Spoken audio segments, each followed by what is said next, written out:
তারেক জিয়ার বিরুদ্ধে চারদিকে ষড়যন্ত্র শুরু হয়ে গেছে।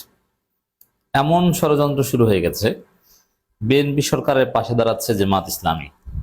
হ্যাঁ, বিএনপি যে পরিস্থিতির মুখোমুখি হচ্ছে, মাননীয় প্রধানমন্ত্রী জনাব তারেক রহমান যে পরিস্থিতির শিকার হচ্ছেন, তাতে জামাত তার পাশে দাঁড়াবে এবং দাঁড়াচ্ছে।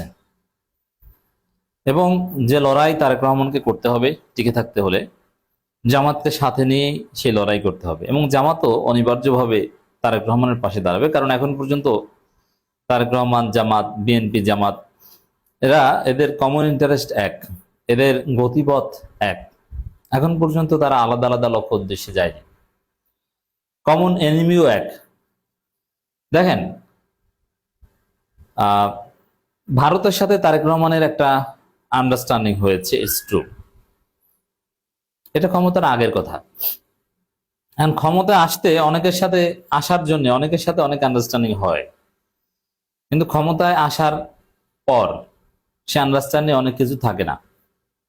যেমন সহজ হিসাব দেখেন, যে আওয়ামী লীগের লোকজনকে কথা দিয়েছিল বিএনপি যে আমাদেরকে ভোট দেন, তাহলে আপনাদের রাজনীতি করার সুযোগ দিব, জামিন দিব, ইত্যাদি ইত্যাদি। কিন্তু দেখা যাচ্ছে যে ভোট দেওয়া হয়ে গেছে, এখন 7 মার্চের ভাষণ বাজালো ওদের গ্রেপ্তার করে।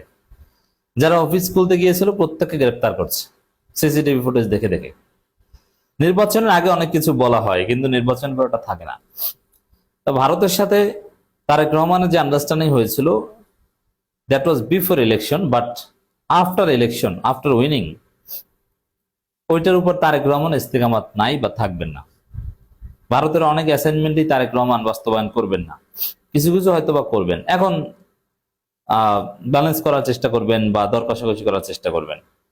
তো যখনই ভারত দেখছে বা দেখবে যে না, তারেক রহমানের সাথে আমাদের আন্ডারস্ট্যান্ডিং হয়েছিল, আমরা ক্ষমতায় আসতে হেল্প করেছি, কিন্তু এখন তো আমাদের কথা মতো চলছে না। দু একটা কথা আমাদের মানছে, কিন্তু অনেক কিছুই তো আমাদেরটা মানছে না, অনেক কিছু তো জামাতকে সাথে নিয়ে চলছে। তো এরকম পরিস্থিতি যখন ভারত দেখবে, অলরেডি দেখেছে, এবং এটাই হয় নির্বাচনের পরে অনেক কিছুই জনগণের সাথে প্রতিশ্রুতির ক্ষেত্রে তো সেম। নির্বাচনের আগে বাবা সোনা হাত পা ধরে, নির্বাচনের পর আর খবর নেই।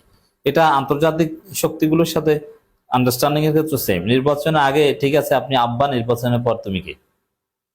তো এটাই ঘটছে, যার ফলে ভারতের কথাই যদি বলি, ভারত তাদের যে সফট পাওয়ার আছে সেগুলো অলরেডি তারেক রহমানের বিরুদ্ধে ব্যবহার করা শুরু করেছে। আমি এটাই দেখাবো। এবং তারেক রহমান সরকার, বিএনপি সরকারের বিরুদ্ধে আপনি অচিরেই দেখবেন যে নানান গুজব ছড়ানো শুরু করবে।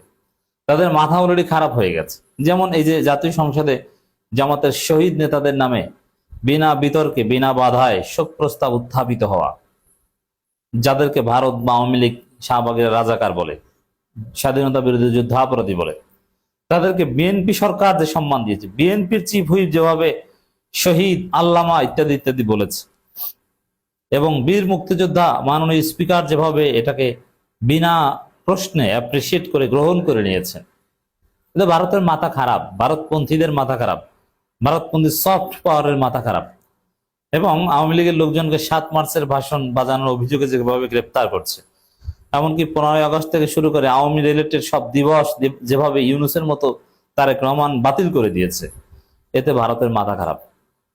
এখন ভারত ষড়যন্ত্র শুরু করে দিয়েছে। এতদিন কিন্তু চুপচাপ ছিল। এখন বাংলাদেশের সংখ্যালঘু নির্যাতন, অমুক তমুক, এরকম অনেক গুজব ছড়ানো শুরু করবে ভারত থেকে। ভারতীয় মিডিয়ায় খুশির বন্যা ছিল না বিএনপি ক্ষমতায় আসায়, যে ইউনূস চলে গেছে, বিএনপি এসেছে, এই খুশি শেষ। আপনারা দেখবেন যে এখন সেই পুরনো কাসুন্দি তারা ঘাটতে শুরু করেছে। কি রাস্তায় বাসের ধাক্কায় কেউ একজন আহত হলেও বলবে যে ওই যে সংখ্যালঘু নির্যাতন হচ্ছে, ইউনূসের আমলে এটা করতো। এমনিতে মারা যেত ক্যান্সারে, বলা যে সংখ্যালঘু নির্যাতনে মারা গেছে। এই নোংরামি ভারতীয় মিডিয়াগুলো করেছে, এখন আবার শুরু করবে। হ্যাঁ, এটার প্রস্তুতি শুরু হয়ে গেছে। এবং এখানে যে মাফিয়া মিডিয়া, তারা এগুলোর সব গোড়া কিন্তু এক। এরা তাদের চিরচারিত রোল প্লে করবে, এতে কোনো সন্দেহ নেই। দর্শক দেখেন, শেখ হাসিনার একটা বক্তব্য এসেছে এতদিন পর। শেখ হাসিনা বলেছেন এই সংবিধান অনুযায়ী এই সংসদ অবৈধ, দখলদার কর্তৃক নির্বাচন, তারপরে সংসদ, এবং একটা টেইন্ট, অমুক তমুক, আহ এখানে এই হয় সেই হয়, এবং তারেক রহমানকে যা ইচ্ছা তা বলেছে, যে এফবিআই এর তদন্তে ধরা পড়া দুর্নীতিবাজ, 21 আগস্ট গ্রেনেড হামলার মাস্টার মাইন্ড এবং আইবি রহমানের হত্যাকারী সেই তারেক রহমান প্রধানমন্ত্রী চেয়ারে বসে আছে।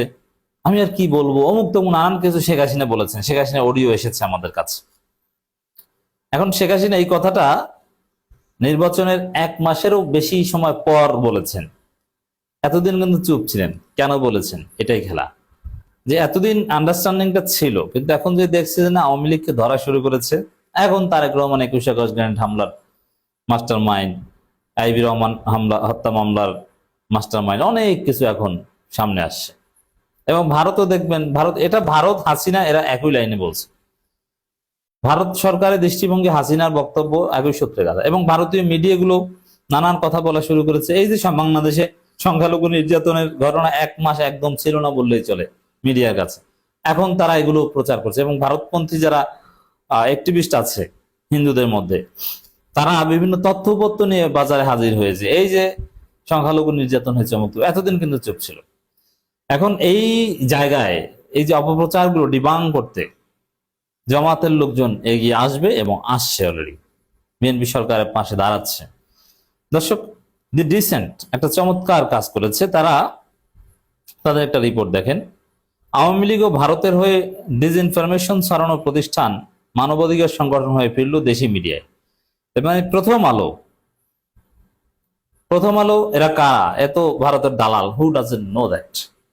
এই ভারতের দালাল মিডিয়া, আরো অনেক মিডিয়া, আমি ডিটেলস আসছে তারা কি করেছে দেখেন। গত 12 মার্চ বাংলাদেশে বেশ কয়েকটি সংবাদ মাধ্যমে একটি খবর প্রকাশিত হয়েছে, যেখানে দাবি করা হয়েছে বয়োজ্যেষ্ঠ সাংবাদিক শাহরিয়ার কবিরের মুক্তি চেয়ে 5টি আন্তর্জাতিক মানবাধিকার সংগঠন বিবৃতি দিয়েছে। সংবাদ মাধ্যমের শিরোনাম, বাংলা ট্রিবিউন, শাহরিয়ার কবিরের মুক্তি চেয়ে আন্তর্জাতিক মানবাধিকার সংগঠনের আহ্বান। Dhaka Tribune, international human rights groups urge Bangladesh to release Shahriar Kabir. Prothom Alo, Shahriar কবিরের মুক্তি ও সুচিকিৎসা দাবি 5 আন্তর্জাতিক সংগঠনের।